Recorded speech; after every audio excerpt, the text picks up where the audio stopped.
ज्ञान तो बहुत होता है, समझ कम होती है। लड़ जाओ बस, नाच के जोर से, ताकत के बल पर दूसरे को मना लो, ना माने तो 4 गालियां दे के मना लो। क्या तरीका है बाबू। देखो ऑफलाइन एग्जाम में क्या है बच्चा, कि आप एक दिन, 2 दिन, 2 शिफ्ट में, 4 शिफ्ट में, कम दिन में एग्जाम कंडक्ट करा सकते हो। क्या होता है कि उतने ऑनलाइन में क्या होता है कि उतने कंप्यूटर नहीं होते, तो आपको ज्यादा दिन लेने पड़ते हैं। लगभग जैसे आप यहां पर 48 लाख का पेपर 4 दिन में करा लिया गया, यहां पर 48 लाख का कम से कम 1.5 से 2 महीना लगेगा। 1.5 से 2 महीने कम से कम लगेंगे, ज्यादा भी लग सकते हैं यदि उत्तर प्रदेश में आप इतने बच्चों का एग्जाम कराने बैठोगे। जब 1.5 से 2 महीने लगेंगे, तो यहां पर क्या है कि ये ऑफलाइन है। केवल सरकारी स्कूलों में तो कोई किराया देना नहीं पड़ता है, बस मास्टरों को देना पड़ता है जो उसमें इन्विजिलेटर होते हैं। जबकि कंप्यूटर सेंटर लेंगे तो उनको किराया देना पड़ेगा, कंप्यूटर सेंटर हायर करने पड़ेंगे। तो ऑफलाइन थोड़ा सा सस्ता होता है और ये कंप्यूटर वाला ऑनलाइन थोड़ा सा महंगा पड़ता है, समझते रहना। इसका नॉर्मलाइजेशन बहुत आसान है, इसका नॉर्मलाइजेशन बहुत ज्यादा आसान है, क्योंकि केवल 4 शिफ्टें, 5 शिफ्टें, नॉर्मलाइजेशन बहुत आसान। जबकि इसका नॉर्मलाइजेशन 48 लाख में कम से कम 100 शिफ्ट मान के चलो, तब 100 शिफ्ट का जो नॉर्मलाइजेशन होगा, अब ये जाहिर सी बात है कोई शिफ्ट बहुत टफ आएगी, बहुत इजी आएगी, उनमें आपस में लड़ाई चलती रहती है कि नॉर्मलाइजेशन किस आधार पर हुआ। और यहीं पर थोड़ी सी दिक्कत, जबकि आप ये चीज भूल जाते हो कि नॉर्मलाइजेशन में सबसे बड़ा रोल आपके रॉ मार्क्स का होता है। वो शिफ्ट कैसी है इससे कोई फर्क नहीं पड़ता, आपके रॉ मार्क्स कितने हैं। जाहिर सी बात है टफ होती है तो रॉ मार्क्स कम होते हैं, फिर पूरी शिफ्ट के रॉ मार्क्स देखे जाते हैं, उसके आधार पर फिर नॉर्मलाइजेशन होता है। टफ है, समझ में नहीं आता, कॉम्प्लेक्स प्रक्रिया है। उसके बाद में इसमें क्या है, ओएमआर अभ्यर्थी अपने साथ ले जा सकते हैं। 3 ओएमआर की कॉपी होती है, 2 तो आप इन्विजिलेटर को छोड़ देते हो, एक बोर्ड की, एक कंपनी के पास, और एक आप ले आते हो, ले आते हो ना, तो आके आसान से चेक कर लेते हो आपका कितना बन सकता है, कितना नहीं बन सकता, आपके रिजल्ट में फ्रॉड नहीं हो सकता। यहां साथ ही, अब ये तो हालांकि इसमें भी कुछ ऐसे एमपी वगैरह में तो क्या होता था, रिजल्ट तुरंत दिखा देते थे, कितने मार्क्स आए, रिजल्ट बाद में, मार्क्स तुरंत। कंप्यूटर स्क्रीन हैक करके नकल करने वाली समस्या, यहां पर जो नकल होती है वो पेपर लीक की समस्या बहुत बड़ी है, कि प्रिंटिंग प्रेस या सेंटर से पेपर लीक हो जाए। तो उसके मैंने तरीके बताए थे, सुझाव बताए थे। अगर आपने वो वीडियो नहीं देखी है तो देख लेना, 10 सुझाव मैंने दिए थे। उन सुझावों का एक ही कार्य था कि पेपर लीक रुक सकता है। ऐसा नहीं कि भारत में, उत्तर प्रदेश में, अन्य राज्यों में सारे पेपर लीक होते हैं। पेपर लीक होते हैं तो पेपर बिना लीक हुए भी होते हैं। बस जरूरत क्या है, जरूरत है कि एक ईमानदारी भरे प्रयास की, और मन है यदि सरकार का एग्जाम कराने का। सरकार पागल नहीं बनाना चाह रही, भर्ती बोर्ड पागल नहीं बनाना चाह रहा कि एक तरफ से निकालेंगे, लीक हो गया तो कोई बात नहीं, फिर टाइम दे देंगे, तो कोई बात नहीं है, उस पर तो मैं कुछ नहीं कहूंगा।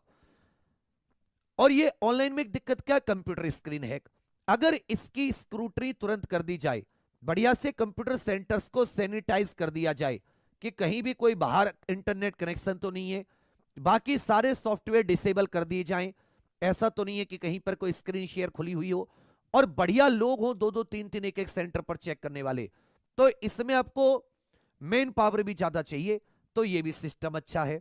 कुछ बच्चे हाइब्रिड की बात कर रहे थे, तो हाइब्रिड में भी यही समस्या आपके सामने आएगी। हाइब्रिड में भी क्या समस्या आएगी, हाइब्रिड में भी यही समस्या सामने आएगी कि भाई कंप्यूटर स्क्रीन पर मान लो पेपर आया और आपने ओएमआर शीट में आंसर भरे, तो आप ये तो सोचो कि स्क्रीन शेयर तो तब भी हो सकते हैं, स्कॉलर बैठा हो पेपर देखता रहे और स्क्रीन शेयर पे ही आपको वर्ड फाइल या किसी में आपको उत्तर बताता रहे, इसका ये, इसका ये, बेशक वो आपकी ओएमआर ना भर पाए और आप ओएमआर भरते रहें। तो जब तक कंप्यूटर को सैनिटाइज नहीं किया जाएगा अच्छे से, उसमें मैन पावर भी लगेगी, उसमें दिक्कत भी होगी। इसलिए भर्ती बोर्ड ने यह तरीका चुना था।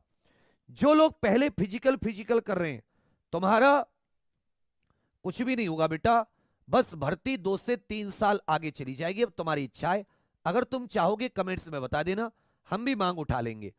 भाई 48 लाख का फिजिकल करने के लिए 1 सवा साल चाहिए, तुम क्या सोच रहे हो कितने हजार का, गर्मी भी आ रही है जिसमें, और उसके बाद में भी 20-25 लाख बच्चे बचेंगे, क्या उनका पेपर नहीं होगा? गारंटी कह सकते हो उनका लीक नहीं होगा? भीड़ से कोई मतलब नहीं है। पैट हुआ 21, 22, 23, कभी पैट लीक हुआ? 33, 35, 35 लाख बच्चे भी बैठे। तो आत्मा यदि है पेपर कराने की, कोई दिक्कत नहीं होगी। तो भर्ती बोर्ड को चाहिए आत्मा थोड़ी बनाए, अच्छी अच्छी कंपनी पकड़े। भारत में यूपीएससी, एसएससी, एनटीपीसी, ये अभी एनटीपीसी ग्रुप डी का पेपर होगा, रेलवे भी एग्जाम कराती है। आप थोड़ा सा मतलब ध्यान दीजिए तो आराम से आप लोग पेपर करा देंगे बढ़िया तरीके से, बिना किसी समस्या के।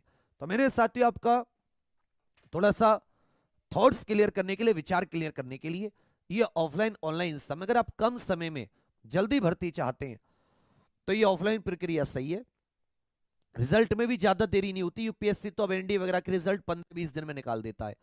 तो आप ऐसा समझो कि बस आंसर की जो आपकी ओएमआर सीट है उसमें स्कैनिंग में जितना समय लगे, आजकल हैवी स्कैनिंग मशीन आ गई है, बड़ी बड़ी कंपनियों के पास होती है, खटाखट खटाखट। तो इससे क्या है कि जल्दी भर्ती, क्योंकि अब 6 साल हो गई, अब और इंतजार मत कराइए इन युवाओं को, इनको नौकरी देकर इनको भेजिए 60,000 को। तो यही आपको बताना था। बाकी तैयारी एग्जाम पर ऑफिशियल एप्लीकेशन पर हम लोग परचम बैच में, जिसमें railway, SSC, UP SI, UP constable सारे हैं, उसके द्वारा करा रहे हैं। और परिश्रम दोबारा से केवल री एग्जाम को टारगेट कर रहे हैं। बहुत अच्छा कंटेंट है, बच्चों को बहुत पसंद आ रहा है। तब सभी लोग भर्ती बोर्ड से बार बार यही गुजारिश कीजिए कि जल्दी से अपना निर्णय ले, और जैसे एग्जाम तय किया गया है ऑफलाइन करा के इसको छुट्टी करें। ठीक है, यही आपको बताना था। थैंक यू, धन्यवाद। एग्जाम पर ऑफिशियल एप्लीकेशन पे जरूर जुड़ना।